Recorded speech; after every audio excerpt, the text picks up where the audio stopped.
말씀을 보시도록 하겠습니다. 오늘 말씀은 요한복음 1장 1절에서 3절 그리고 14절입니다.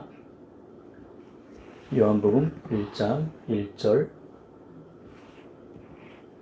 그리고 14절입니다. 함께 읽겠습니다. 태초에 말씀이 계시니라. 이 말씀이 하나님과 함께 계셨으니 이 말씀은 곧 하나님이시니라. 그가 태초에 하나님과 함께 계셨고 만물이 그로 말미암아 지은 바 되었으니 지은 것이 하나도 그가 없이는 된 것이 없느니라. 14절이요. 말씀이 육신이 되어 우리 가운데 거하심에 우리가 그의 영광을 보니 아버지의 독생자의 영광이요 은혜와 진리가 충만하더라. 아멘.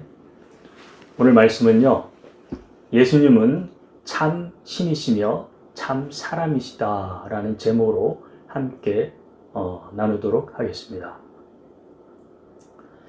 사랑하는 성도 여러분, 제가 지난주에 차를 검사하러 갔습니다. 검사하는데 한 30분 정도 걸리더군요. 그래서 합격을 했습니다. 그런데 한 가지 예외가 있었어요. 정비사가 말을 하더군요. 모든 건 다 합격이지만 한 가지 타이어가 다 닳았습니다. 그런데 반드시 네 바퀴 다 바꿔야 됩니다. 라고 이야기를 하는 것이었습니다. 네, 저는 그 말을 듣고 갑자기 한 가지 스치는 생각이 있었습니다. 바로 복음의 빛이었습니다. 왜 복음서는 4권이지? 마태, 마가, 누가, 요한. 아, 이게 4개네?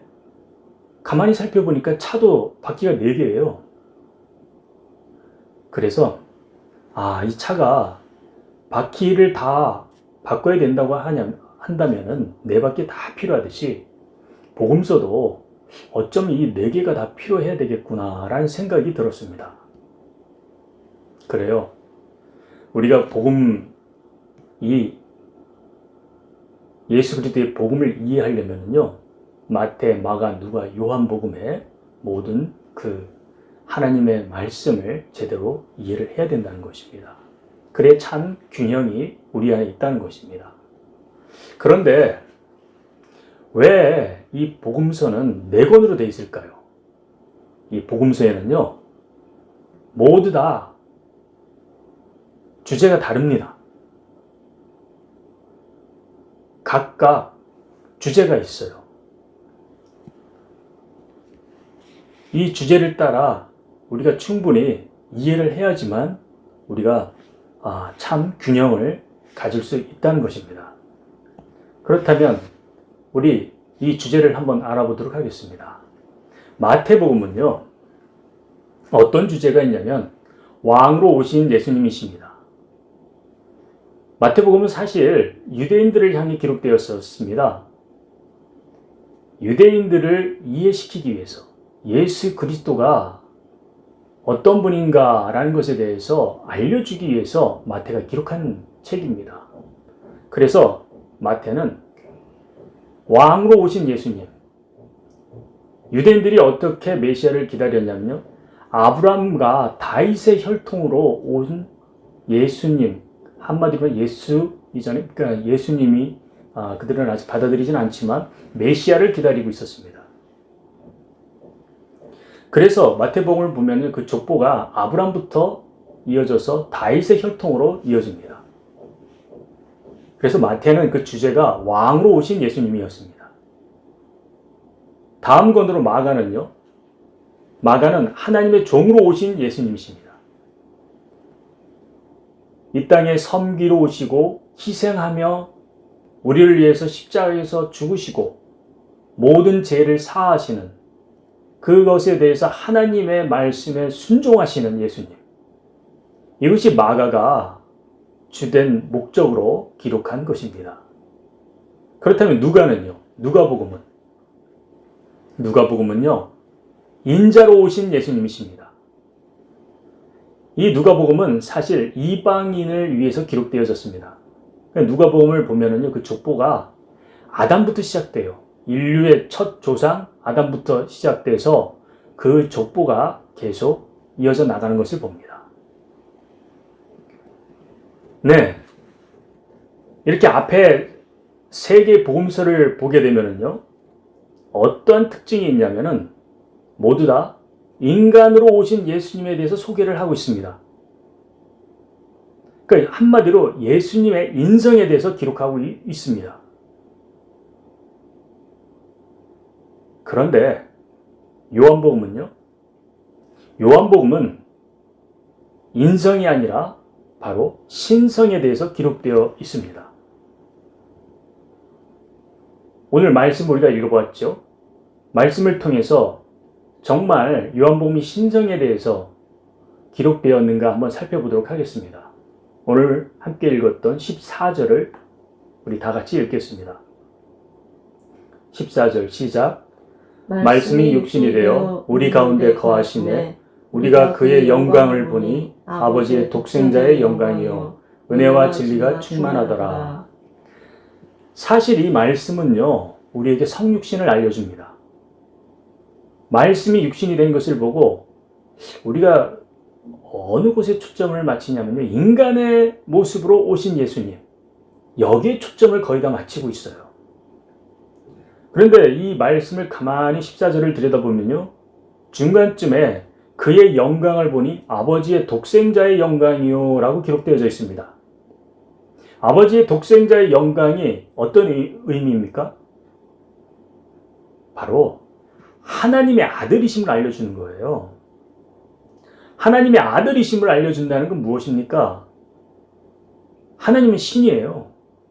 그러니까 예수님이 신이라시는 겁니다. 그러니까 예수님은 인간이 되기 이전에, 그러니까 성육신, 말씀이 육신이 되기 이전에 이분은 신이시다. 그러니까 신성에 대해서 알려주는 것입니다. 우리 예수님은 하나님이십니다. 오늘 말씀을 더 한번 볼까요? 요한복음 1장 1절에서 3절을 함께 읽겠습니다. 시작. 태초에 말씀이 계시니라. 이 말씀이 하나님과 함께 계셨으니 이 말씀은 곧 하나님이시니라. 3절 같이 읽겠습니다. 3절만 시작. 만물이 그로 말미암아 지은 바 되었으니 지은 것이 하나도 그가 없이는 된 것이 없느니라. 여기서 1절에 보면은요, 태초라는 단어가 나옵니다. 이 태초는 창세기가 처음 시작될 때 1장 1절에 어떻게 시작되냐면요, 태초에 하나님이 천지를 창조하시니라 라고 기록되어 있습니다. 그런데 그 태초와 요한복음 1장 1절에 나오는 태초는 근원적으로 다릅니다. 창세기 1장 1절에는요, 태초에 하나님이 천지를 창조하셨다. 이건 무엇을 알려주냐면요, 천지 창조의 시작을 알려주는 거예요. 그러니까 천지가 만들어졌다는 것입니다. 그러나 요한복음의 태초는요, 이것과는 다릅니다. 말씀이 만물에 의해서 지어졌다라고 기록되어져 있습니다. 태초에 말씀이 계신다. 이미 계신 거예요. 근데 그 말씀이 모든 만물을 지었고 또 지은 것이 그가 없이는 하나도 된 것이 없다라고 기록되어져 있습니다. 바로 여기서 말해주는 태초에 그 말씀이신 예수님은요, 만물 이전에 계신 분임을 알려주는 것이에요. 무엇을 의미합니까? 영원 전에 계시다는 거예요. 창세기하고는 극명하게 다릅니다. 그러니까 예수님은 한마디로 시작이 없으신 분입니다. 우리가 하나님은 시작도 끝도 없다라는 분이심을 알고 있습니다. 그래요. 성자, 성령, 성부 하나님, 성부, 성자, 성령 하나님, 우리 삼위 하나님은요, 시작이 없으신 하나님이십니다. 그렇습니다. 말씀이신 예수님, 이분 시작도 끝도 없는 하나님이십니다. 그래요. 인간이 되셨음에도 불구하고 이분은 신성이 그대로 계시는 그런 분이심을 우리가 알 수 있습니다. 예수님은 신이시다. 요한복음 이 마지막 바퀴에 무엇에 대해 기록되어 있다고요? 예수님은 신이시다. 신성에 대해서 기록되어져 있는 것을 알 수 있어요. 하나님 아들로 오신 예수님을 초점하고 있습니다. 차가 네 바퀴가 있으면 쓰러지지 않는 것을 우리가 알 수 있습니다. 복음에도 균형이 필요합니다. 인간 예수만 주장하면은요, 쓰러집니다. 인간 중심이 되어서 현실에 답을 찾을 수가 없어요. 그래서 신이신 예수님을 알고 만나야 한다는 것입니다. 그래야 우리 믿음이 쓰러지지 않는다는 거예요. 어떤 순간이 와도 그 균형이 필요합니다. 그렇다면 이 시간 한번 물어보겠습니다. 신이신 예수님을 한번 만나본 적 있으신가요? 왜냐하면 신성을 가지신 예수님을 만나야 합니다. 그래야 내가 피조물이고 예수님이 창조주 주권자이심을 알게 되는 거예요. 그때 내 정체성을 압니다. 내가 얼마나 연약한 존재인지, 보잘것없는 존재인지. 예수님을 만나야지 이것을 알 수 있다는 거예요. 여러분은 신이신 예수님 앞에서 큰 감동이나 두려움이나 경외심으로 인해서 벌벌 떨어본 적이 있으십니까? 다시 한번 물어볼게요. 예수님이 주신 너무나 큰 감동 때문에 눈물, 콧물 흘리며 울어본 적 있습니까? 아니면 너무나 큰 죄를 저질러서 두려웠고 떨리며 어디론가 막 도망가고 싶은 적, 숨고 싶은 적 있습니까? 아니면 그렇게 큰 죄도 짓지 않는데 그냥 막연하게 그냥 도망가고 싶어요.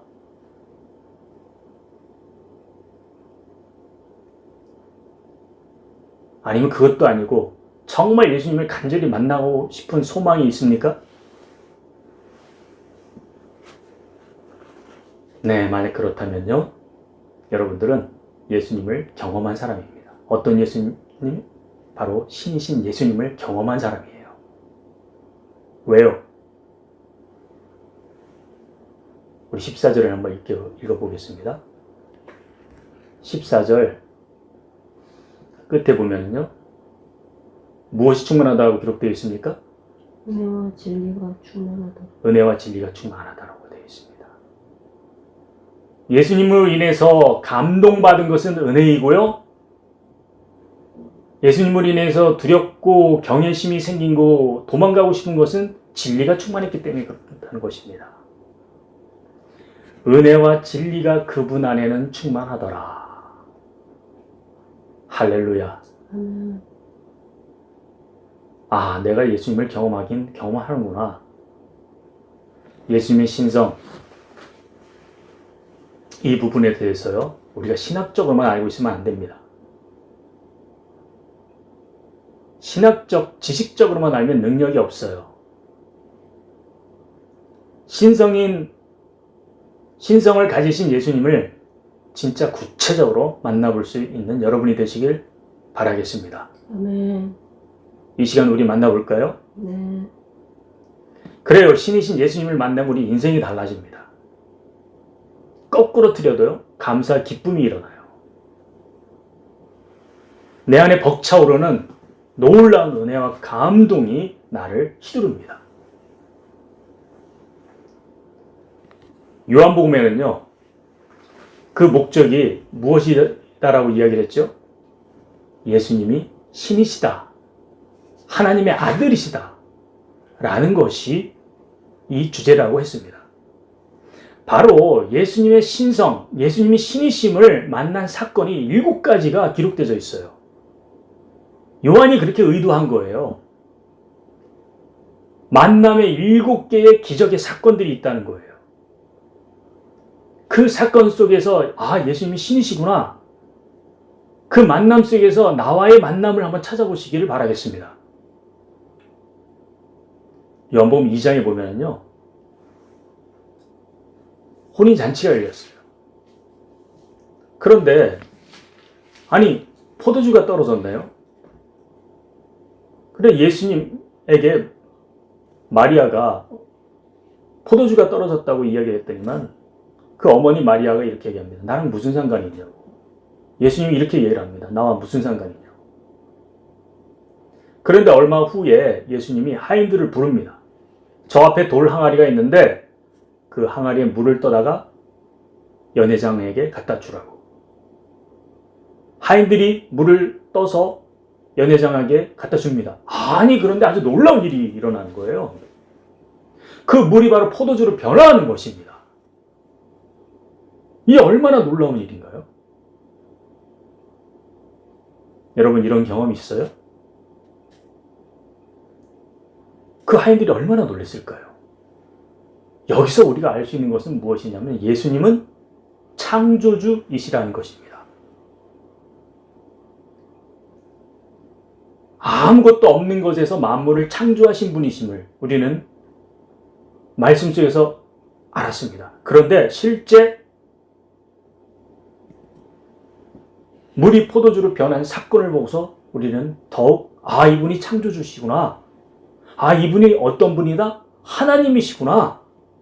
라는 걸 알게 됐습니다. 그렇습니다. 여러분이 그 분을 만나면요, 여러분의 인생이 매일매일 창조됩니다. 과거에 무엇을 했든, 어떤 잘못을 했든, 어떤 성공을 누려왔든 예수님은 오늘 이 시간부터 여러분의 인생을 새롭게 창조해 가시는 그런 놀라운 하나님의 창조주이십니다. 할렐루야. 아멘. 여러분의 과거가 물이었으면 앞으로의 인생은 포도주가 될 것입니다. 아멘. 나를 새롭게 변화시켜 주실 것입니다. 아멘. 그 하나님이 바로 우리 예수님이십니다. 아멘. 그는 신이십니다. 아멘. 나를 변화시킬 수 있는 그런 신성을 가지신 예수님이십니다. 아멘. 할렐루야. 아멘. 요한복음 또 4장에는요 왕의 신하가 나옵니다. 왕의 신하가 아들이 있었어요. 근데 아들이 죽었습니다. 그래서 예수님에게 찾아오네요. 예수님에게 찾아와서 내 아들을 살려달라고, 죽어가고 있습니다. 그랬더니 예수님이 뭐라고 하냐면 네 아들이 살았다라고 이야기를 합니다. 그래서 왕의 신하가 그 말씀을 믿고 집으로 돌아갔습니다. 돌아가는 그 길에 하인이 왔습니다. 하인이 오더니만 주인님, 아들이 살아났습니다 하고 외치는 거예요. 그래? 언제 살아났니? 하고 물었더니만 어제 그 시간에, 바로 예수님이 말씀한 시간에 아들이 살아났다는 거예요. 그 말을 듣자 왕의 신하가 참 놀란 것이었어요. 얼마나 놀랐겠습니까? 바로 눈앞에서 명령한 것이 아니에요. 공간이 멀리 떨어져 있었습니다. 여기서 우리가 알 수 있는 것은요, 하나님은요 공간을 초월하신 분이십니다. 우리 예수님은요 공간을 초월해서 능력을 베풀 수 있는 하나님이십니다. 이런 경험 있으십니까? 여러분이 누군가를 위해서 요청할 때, 여러분의 가족이나 지인이나 누구를 위해서 요청할 때, 기도할 때, 그 사람의 인생이 변화되는 그런 놀라운 축복이 일어난다는 것입니다. 하나님은 공간의 제약을 받지 않는다는 거예요. 여러분의 기도가 이제는 기대가 됩니다. 내 기도로 인해서 죽은 자가 살아 생명을 누리고 또한 구렁에 빠져 있을 때 수렁에서 올려져 새로운 삶을 살게 되고 어떤 막힌 문제가 있으면 그 문제가 모두 풀어져서 하나님 앞에서 승리의 삶을 살 수 있다는 거예요. 누가 변하게 해줍니까? 예수님. 그리스도 예수님이십니다. 아멘. 그 예수님을 붙잡는 여러분과 제가 되기를 축원합니다. 아멘. 또 우리 5장에 한번 가볼까요? 5장에 가보면요. 베데스다 연못에 38년 된 병자가 있습니다. 그곳에 천사들이 와서 계속해서 물을 일렁거리면 그때 먼저 들어가는 사람이 병이 낫는다라는 그런 소문이 있었습니다. 그런데 38년 동안 이 병자는 어느 누구 하나 자기를 도와주지 않았기 때문에 지금껏 이렇게 병자가 돼서 누워 있었다라고 고백을 합니다. 그래서 예수님이 그 말을 들으면서 네가 낫고 싶으면 일어나라 라고 했더니 이 병자가 그 자리에서 일어나게 되었습니다. 아멘. 여기서 우리가 살펴볼 수 있는 건 뭐예요? 예수님은요, 절망을 가진 자에게 소망을 주고 새 생명을 준다는 거예요. 아멘. 그런 권능을 가지신 분이라는 겁니다. 여러분 주변에 병 고침 받은 분이 있으십니까? 우리 예수님은요, 치료하시는 하나님이십니다. 아멘. 책 속에만 있고 왜 나에게는 없을까? 그런 모든 하자될 것 없는 믿음 없는 소리는 다 버리시길 축원합니다. 아멘. 분명히 예수님께서 이사야 53장에 보면은요, 그가 채찍에 맞으심으로 너희가 나음을 입었다라고 했습니다. 그때 채찍은요, 맨 끝을 보면은 쇠 갈고리나 짐승의 뼈로 만들어 놓았습니다. 그것을 한 대 맞으면요, 살이 찢겨 나갑니다. 피가 막 튀기고 엄청난 고통이 따르는 거예요. 근데 그것을 몇 대 맞았다고요? 십자가 지시기 전에 40에서 한 대 감한 것, 39대를 맞았다는 거예요.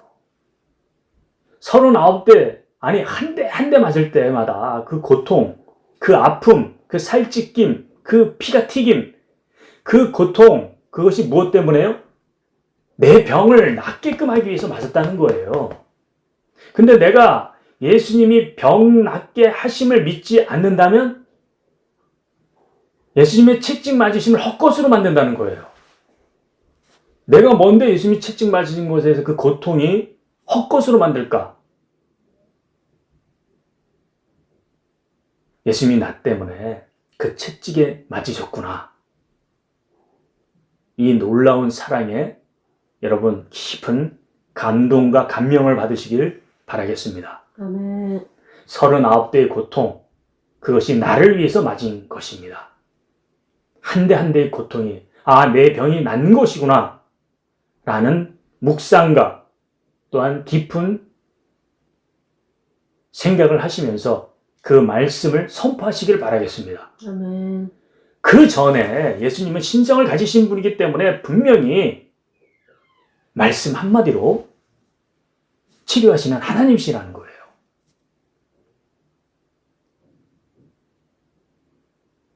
이 시간 우리의 모든 병이 우리 예수님께서 가지신 그 놀라운 권능에 의해서 모두 회복되고 치유되시기를 축원합니다. 아멘. 요한복음 6장에 보면은요, 오병이어로 5,000명을 먹이시고 12바구니가 남은 그런 사건이 있습니다. 오병이어 떡 5개와 고기 2마리로 5,000명을 먹이셨어요. 그런데 그것이 한 아이의 도시락이었습니다. 한 아이의 도시락을 가지고서 5,000명이 먹었다는 거예요. 근데 그 당시에는 5,000명이라고 해도 장정만, 남자들만 헤아렸습니다. 남자를 빼고 여자들, 어린아이들까지 하면은 적어도 15,000에서 20,000까지 잡습니다. 제자들이 그들에게 오병이어를 나눠줘 나갔을 때, 아니, 나눠줬는데 이게 또 생기는 거예요. 아니, 나눠줬는데 또 생겨. 이게 얼마나 놀라울까요? 나눠주면서 아마 눈물을 흘렸을 겁니다. 감격에 빠졌을 겁니다. 감동에 빠졌을 겁니다. 아, 우리 예수님이 정말 하나님이시구나. 우리 예수님은 신이시구나. 예수님은 모든 것을 창조하시는 분이시구나. 또 생명을 공급하시는 분이시구나. 그래요, 우리 예수님은요, 절대 예수님을 따르는 사람들에게는 굶어 죽이지 않습니다. 아멘. 생명을 공급하시는 하나님이십니다. 아멘. 그 예수님을 믿고 나아가는 우리가 되길 축복합니다. 아멘. 우리에게는 앞으로 풍성한 생명의 공급이 있을 것입니다. 아멘. 사단의 어둠의 영들이 우리들에게 진을 에워싸고 다가올지라도 그 원수의 목전에서 바로 앞에서 우리에게 상을 베풀어 주시는 분이 바로 우리 하나님이십니다. 아멘. 어둠의 영들, 사단이 쳐들어올 때, 그때까지도 하나님께서는 우리에게 생명을 공급하시고 상을 베풀어 주신 하나님이십니다. 아멘. 그러니 우리 예수님이 얼마나 놀라운 생명의 공급자이신지 여러분들 기억하시고 잊지 않으시는 하나님의 크신 자녀들이 되길 축복합니다. 아멘. 이어서요, 6장에 큰 바람이 불어 파도도 멈추게 하시는, 그것도 다스리는 우리 예수님을 봅니다. 자연도 다스리시는 분이에요. 9장에 보면은요, 앞을 못 보는 맹인까지도 다시 보게 하시는 예수님이십니다. 실로암에 가서 씻고 나니 앞을 보게 되는 그런 사건이 있습니다. 세상의 빛, 영적 어둠까지 모두 다 밝히시는 예수님이십니다. 아멘. 11장에 보면은요, 나사로가 죽었어요. 죽은 지 날이 됐습니다. 그런데 예수님이 그 썩어가는 냄새 나는 나사로에게 나와라! 그랬더니만 그 나사로가 다시 그 무덤에서 걸어 나옵니다. 죽음의 건세까지도 깨뜨리시는 하나님이십니다. 아멘. 예수님의 신성, 이것이 여실히 드러나는 장면이 요한복음에는 곳곳에 숨어 있습니다. 우리 예수님이 하나님 아들이심을, 신이심을 믿습니까? 아멘. 네. 그렇다면 당신에게는 어떤 일이 있었습니까? 여러분에게는 어떤 일이 일어납니까? 아직 없습니까? 아니면 있나요? 지금 예수님은 우리 앞에 어떻게 오십니까? 우편 보좌로 승천하셨는데 우리는 어떻게 만날까요? 성령. 바로 말씀으로 만날 수 있습니다. 말씀. 말씀이 육신이 되신 분입니다. 육신으로 오시기 전에 어떤 존재로 계셨다고요? 말씀으로 계신 분이십니다. 그리고 그분이 모든 7개의 만남의 사건이 있었을 때 그분은 말씀하셨습니다. 그 말씀이 나에게 감동을 주고 깨우침을 주고 나에게 평안을 주고 나에게 지혜를 주고 분별력을 주고 통찰력을 주고 병을 고쳐주고 내 정체성을 알려주고 내가 앞으로 어떻게 살아가야 할지 방향을 설정해주고 내가 누구인지 가치관을 알려줄 때 이것이 새로워질 때 이것이 누구에 의해서 그렇게 된다고요? 바로 말씀이십니다. 그 말씀이 바로 내가 어떤 상황 속에서 지혜가 필요했고 분별력이 필요했고 실패해서 다시 승리하게 되고 방향을 잃었을 때 다시 방향을 잡게 되고 병이 들었을 때 다시 병이 낫게 되고 가치관을 잃었을 때 다시 가치관을 갖고 그런 사건마다 나에게 하나님이 말씀으로 내게 역사하신 것입니다. 오늘 우리에게 예수님이 어떻게 역사하신다고요? 말씀으로 역사하시는 하나님이십니다. 아멘. 말씀에 놀라운 하나님의 아들의 역사하심. 말씀으로 우리를 이끌어 가시는 분이십니다. 제 간증을 하나 한번 나눠볼까요? 제가 어떻게 목회자가 되었는지 한번 나눠보겠습니다. 제가 29살 때 IMF가 터졌습니다. 그래서 운영하고 있던 마트점이 무너졌습니다. 빨간 딱지가 붙었어요. 결국 노숙자가 되어서 거리를 헤매고 있었습니다. 그래도 먹고 살고 싶어서 어디 가면 그래도 밥이라도 줄까 생각해 봤더니 기도원 가니까 그래도 무료 급식해주고 먹고는 살겠더라고요. 그래 기도원을 가서 예배드리며 있는데 강사 목사님들이 와서 예배드리고 난 후에 이제 어떻게 살아가야 될까 하고 앞에 나와서 기도를 하는데 그분들이 이렇게 안수를 해줍니다. 근데 난데없이 나한테 오더니만 내 차례가 됐어요. 안수하시더니만 저한테 뭐라 그러는지 아십니까? 너는 주의 종이네. 갑자기 얼마나 놀랐는지 모릅니다. 주의 종이라고? 아니 지금 빚은 산더미요. 모든 것은 다 잃어가지고 먹고 살 데도 없고 그래서 겨우 지금 노숙자 신세로 여기 와서 있는데 도대체 이게 무슨 말인가? 나를 하나님의 종으로 삼는다고? 그래서 너무 이상했어요. 그래서 그 기도원이 너무 이상해서 다른 곳으로 가버렸습니다. 다른 기도원으로 가서 예배를 드렸거든요. 예배를 드리고 나면 또 같은 내용이에요. 그러면서 왼쪽에 벽을 딱 봤더니 벽면 액자가 걸려 있었습니다. 그 액자에 그 전에 처음 갔던 그 기도원에서 너는 주의 종이네 하고 선포했던 말씀이 기록되어 있는 거예요. 그게 무슨 말씀이냐면 에베소서 3장 12절입니다. 우리가 그 안에서 그를 믿음으로 말미암아 담대함과 확신을 가지고 하나님께 나아감을 얻느니라.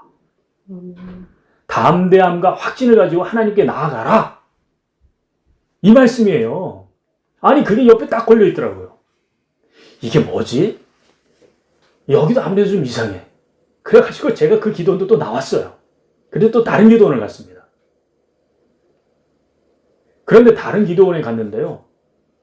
거기서도 또 기도하고 또 강사 목사님 오시더니만 이것이 반복되는 거예요. 그러더니만 저보고 주의 종이 되라고 그러고 너무나 이상했습니다. 그래서 하나님 앞에 기도했습니다. 하나님 정말 저를 주의 종으로 만들고 싶습니까? 하고 제가 금식했어요. 아니 사업도 실패해가지고 돈 한 푼 없어 기도원에서 눈치 보면 겨우 지금 살아가고 있는데 이게 도대체 어떻게 된 겁니까? 그랬더니 하나님께서 금식하는 그 가운데 주의 종으로 불렀다고 그렇게 말씀을 하시더라고요. 그래서 제가 거기서 하나님 앞에 말씀을 드렸어요. 하나님, 저 빚도 많습니다. 그리고 집도 없습니다. 저 빚도 갚아야 되고요. 이제 나이가 29, 30이 다 되니까 집도 하나 마련해야지 앞으로도 장가도 갈 것 같고요. 그나저나 저를 주의 종으로 부른다면 그럼 증거를 보여주십시오. 제가 지금 제가 금식한 밥알갱이 숫자를 보니까 한 33,000개 되더라고요. 하나님 그럼 저 33,000명에게 복음을 전하게 해주세요. 뭐 한두 명, 10명, 20명 이렇게 복음 전하면서 제 모든 인생을 불살르고 싶지는 않습니다. 물론 그것도 숭고한 거죠. 그렇게 했더니만요. 하나님께서 오갈 데 없는 저에게 이화여대 윤정은 교수님을 소개시켜줬습니다. 그래서 그 윤정은 교수님이 저에게 거처할 수 있는 집도 마련해주고 등록금도 마련할 수 있도록 알바자리도 마련해주고요. 그렇게 해서 신학교 4년을 마칠 수 있었습니다. 할렐루야. 그 후에 총신대학교 신학대학원 MDB를 들어가서 이제 졸업을 했습니다. 아멘. 그리고 목사가 되었죠. 그래서 한국에서 10년 동안 열심히 목회했습니다. 그리고 아프리카에 가서 10년 동안 또 열심히 선교했습니다. 주. 기적이 계속 펼쳐진 거죠. 빚도 다 갚아 주셨습니다. 집도 간 곳마다 아주 좋은 걸로 주셨습니다. 그리고 제가 얼마 전에 한번 가만히 헤아려 봤더니만요. 제가 복음을 전한 사람의 숫자가 얼마 정도 된 줄 아십니까? 7만 명이 넘었었더라고요. 할렐루야. 아멘. 하나님께서 이끌어 주신 거예요. 풍성하게 넘치게 주신 거죠. 에베소서 3장 12절. 하나님의 종의 부르심, 그 말씀이 바로 오늘 저를 여기에 있게 한 것입니다. 아멘. 그래서 여러분 앞에 지금 목사로서 설교하고 있는 것입니다. 아멘. 하나님께 영광을 드립니다. 할렐루야. 아멘. 하나님은 말씀으로 저를 인도하신 거예요. 말씀의 하나님이신 예수님이 저를 이끄셨습니다. 아멘. 여러분은 어떠신가요? 예수님을 만나고 싶습니까? 네. 아니면 만났는데 까맣고 잊고 살지는 않습니까? 이제 신이신 우리 예수님을 만나시길 축복합니다. 아멘. 말씀이신 예수님 내 안에 오시옵소서. 아멘. 내가 주님을 만나기를 간절히 소망합니다. 아멘.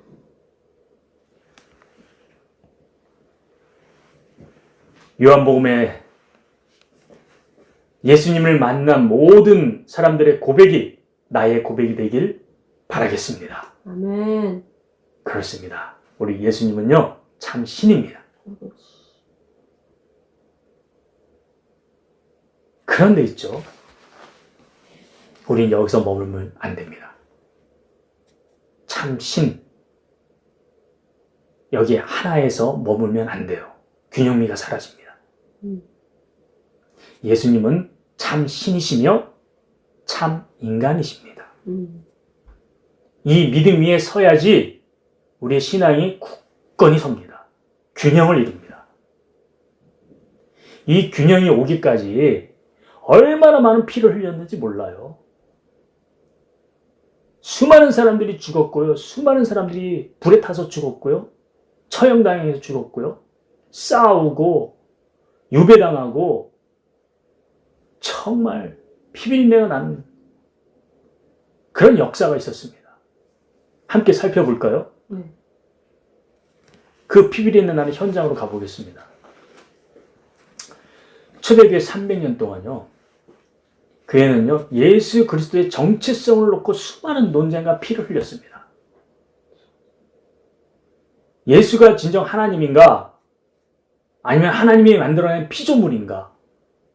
이것이 교회의 운명을 가르는 싸움이었습니다.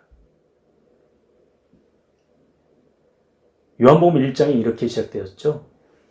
태초에 말씀이 계시니라. 이 말씀이 하나님과 함께 계셨으니 이 말씀은 곧 누구다? 하나님이시다. 여기서 말씀을 로고스라고 합니다. 헬라어로 로고스라고 기록되어 있어요. 사실 이 로고스는요. 누가 만들어낸 거냐면 아리스토텔레스가 사람을 설득하기 위해서 세 가지 방법 중에 하나로 이야기한 것이에요. 하나의 방법으로. 설득의 3요소로 무엇이 있었냐면 세 가지가 로고스, 파토스, 에토스가 있었습니다. 로고스는 어떻게 설득하냐? 말로, 논리로, 이성으로 상대를 설득하는 것이었어요. 파토스는요. 열정으로, 감정으로 이렇게 설득하는 것이었습니다. 에토스는요. 그의 신뢰감, 인격으로, 성품으로 상대를 설득시키는 것이었습니다. 근데 당시 헬라 철학에서요, 로고스가 이렇게 기록되어 있는데 이것을 요한이 빌려 갖고 온 것입니다. 빌려 가지고 와서 로고스가 말씀이시다. 근데 이 헬라 철학과 성경에 나오는, 요한복음에 나오는 사실 이 로고스는 너무나 차이가 있죠. 극명하게. 헬라 철학에서 말하는 것은 인격이 없어요. 하나의 논리고 이성이죠. 그런데 요한복음에 나온 이 로고스는요, 말씀이 육신이 된 놀라운 예수님이십니다. 아멘. 1장 14절 이렇게 기록되어 있죠. 말씀이 육신이 되어 우리 가운데 거하심에 우리가 그 영광을 보니 아버지의 독생자의 영광이요 은혜와 진리가 충만하더라. 예, 로고스가 바로 말씀이 육신이 되었다는 것. 이게 복음의 핵심입니다. 이게 신비의 시작이에요. 영원 전부터 계신 하나님이 인간의 살과 피를 입으시고 이 땅에 오셨다는 것이에요. 이것이 성육신 사건이죠. 기독교의 진리이자 아주 심장입니다. 그런데 이것을 사탄이 그냥 가만히 내버려 두겠습니까? 진리를 흔들어대는 것이죠. 이 진리를 갖다가 피해 논쟁으로 300년 동안 완전히 그냥 아주 죽사발을 만들려고 노력을 했었어요. 이 사단이가. 함께 그 역사 속으로 한번 들어가 볼까요? 3세기 말에 아리우스라는 한 장로가 있었습니다. 이 사람이 주장한 것이 무엇이냐면, 잘 들어보세요. 이게 맞는지 틀리는지. 예수는 위대한 존재이지만 하나님은 아니다. 하나님께 창조된 첫 피조물이다. 이게 맞습니까? 아닙니다. 우리는 지금 아니라고 지금 고백을 할 수 있지만, 근데 이 말은 사실 너무나 달콤했어요. 진리를 무너뜨리는 독이 되었어요. 그래서 이것이 잘못됐다고 해서 그때 젊은 수도사, 부제, 신부지요, 지금 말하면. 아타나시우스가 외쳤습니다. 야, 이건 잘못된 거다. 그래서 그리스도가 하나님이 아니시라면 우리 죄는 아직도 우리가 갖고 있을 수밖에 없다. 구원의 문제는 어떻게 풀 겁니까? 구원의 문제를 풀지 못한다는 거예요. 예수님이 완전한 하나님이 아니시라면요, 그분의 십자가는 단순한 인간의 희생일 뿐이다. 죄를 사할 능력이 없다는 것입니다. 이것이 격렬한 논쟁이 되었어요. 이게 325년 니케아 공의회가 열렸거든요. 니케아에서. 그때 절정에 도달했어요. 그래서 양파로 나뉘었습니다. 온 제국의 주교들이 다 모였어요. 당시 이제 로마의 콘스탄틴 황제가 이것을 이제 다뤘습니다. 주재했죠. 거기에서 결과를 도출했어요. 니케아 신조가 어떻게 결정을 내렸냐면, 예수님은 참 하나님으로부터 나신 참 하나님이시며 그러나 창조되지 아니하셨다. 성부와 한 본질이시다. 라고 결정을 내렸습니다. 이 선언 한 줄이 기독교의 생명선을 지킨 고백이 되었습니다. 아리우스와 아타나시우스의 논쟁. 이렇게 결론이 날 것 같았었는데, 그런데 그것이 여기서 멈추지 않았어요. 여기서 멈추지 않고 이 싸움이 결국은 계속해서 아리우스를 따르는 사람, 아타나시우스를 따르는 사람, 그렇게 점점 번져나갔고요. 결국 기독교가 국교로 공인이 되었어요. 권력을 잇게 되었습니다. 아리우스가 권력을 좀 잇게 되었습니다.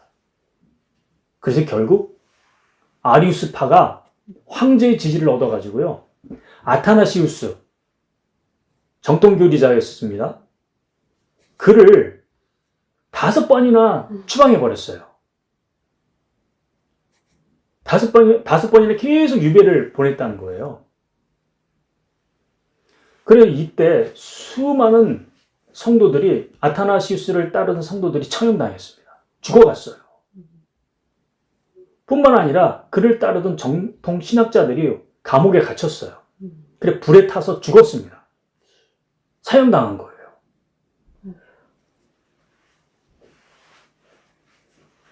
참.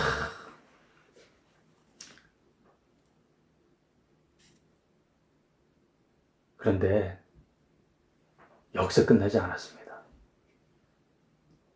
이 이단 사상들이 여기서 끝나지 않았어요. 그 후에는요, 예수님의 신성이냐 인성이냐 그 말고도 또 다른 거예요. 예수님이 몇 개의 인격을 갖고 있느냐. 신성을 갖고 있고 인성을 갖고 있으니까 2개의 인격을 갖고 있다. 이렇게 주장한 사람이 또 나타났습니다. 그가 바로 네스토리우스예요. 431년 에베소 공의회 때 이 사람이 나타나서 예수 안엔 2인격이 있다. 이렇게 주장한 거예요. 그러니까 완전히 예수님의 신성과 인성을 분리해버렸어요. 그러니까 예수 안에 2인격이 있다고 하니까 이거 완전 극단적인 분리주의자로 가버렸습니다. 이때 당시 이제 정통 교리자인 키릴루스가 아니다. 예수님은 어떻게 인격이 2개냐? 하나지. 사람 안에 어떻게 인격이 2개, 3개, 4개, 5개, 6개 뭐 귀신이 들어갔느냐? 예수님도 동일하다. 한 인격이시다. 한 인격 안에 2 본성이 계시는 것이다. 있다라고 주장을 했습니다. 그래 이 싸움이 또 유혈 사태가 일어났어요. 그래 반대파 주교들이 교회를 습격했어요. 그러나 결국 이 네스토리우스가요, 이단으로 정죄당해가지고 유배를 갑니다. 그 유배당해서 거기서 살다가 죽습니다. 그런데 이거를 아직까지 받아들이고 있는 파가 있습니다. 바로 동방정교회예요. 동방정교회가 그리스 정교회, 러시아 정교회, 스페인 정교회, 한국에도 정교회가 있어요. 터키 정교회. 아직도 이들은 이걸 받아들이고 있습니다. 또 여기서 끝나지는 않았어요. 451년에 칼케톤 회의 이때 또 유디게스라는 사람이 또 일어납니다. 이 사람이 무엇이라고 하냐면 예수님의 인간성은 신성에 삼켜버려졌다. 어떻게, 이거 잘 보세요. 신성이 있어요. 인간성이 있습니다. 이 인간성이 있는데 이 신성으로 인간성을 삼켜버린 거예요. 그 완전 혼합이 돼버린 거죠. 신성과 인성이 혼합되어 버려졌어요. 이것이 또 이집트와 시리아에서 군대까지 개입하게 되었고요. 수도사들끼리 서로 충돌했고, 그래서 수백 명에 이르는 사람들이 죽었습니다. 결국 이 2 극단의 이단은요, 분리의 이단과 혼합의 이단이 되었습니다. 그래서 교회가 451년에 칼케톤에서 칼케톤 회의를 합니다. 그래서 결론을 내립니다. 어떤 결론이냐면 예수 그리스도는 한 인격 안에 2 본성을 가지셨다. 인성과 신성을 지니고 있다. 이는 혼합되지 않고 변하지 않고 분리되지 않고 나뉘지 않는다. 라고 결론을 맺었습니다. 2 인성과 신성은 그 본질 그대로 있습니다. 그래서 예수님은 참 신이시며 참 사람이십니다. 라고 결론을 맺은 거예요.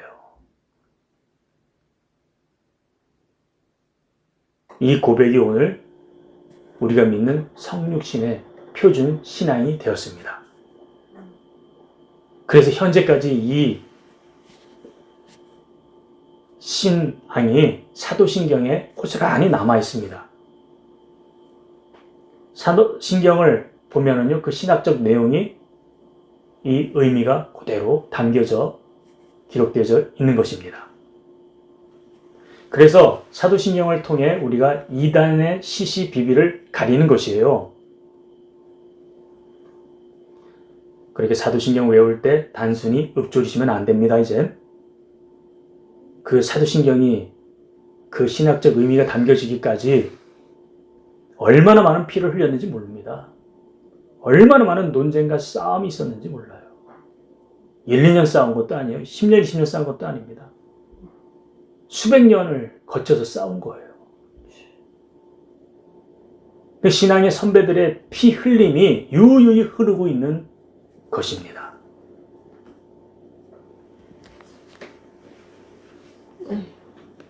여러분, 우리 이젠 그들에게 감사하는 그런 시간을 가져야 됩니다. 우리의 신앙이 단순히 그저 툭 하고 나온 줄 아십니까? 아니에요.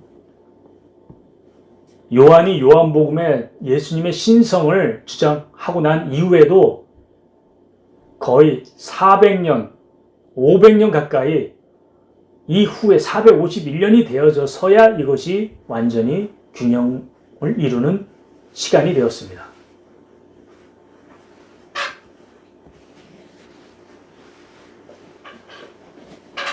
사랑하는 여러분, 신앙 논쟁은 단순한 학문 싸움이 아닙니다. 구원의 문제가 달려 있어요. 그리스도가 누구신가? 여기에 대해 분명해야 됩니다. 왜냐하면 그분에게만 구원이 있기 때문에 그렇습니다. 우리 신앙의 선배들은요, 칼보다 강한 진리의 고백으로 싸웠습니다.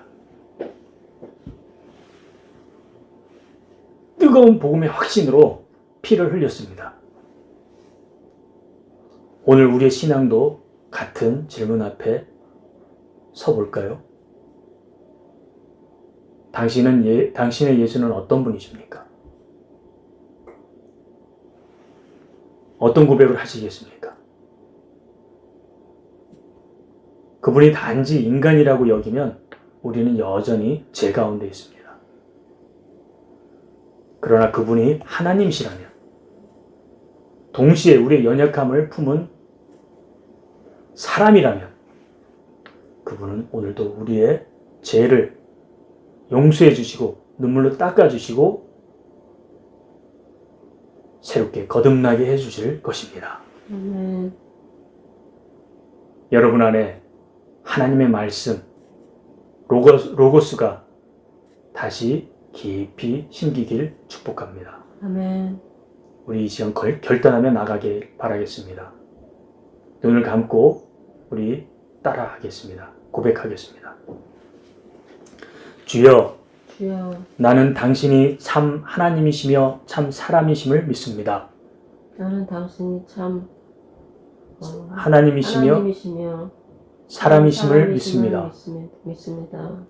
나를 위해 낮아지신 사랑 앞에 무릎 꿇습니다.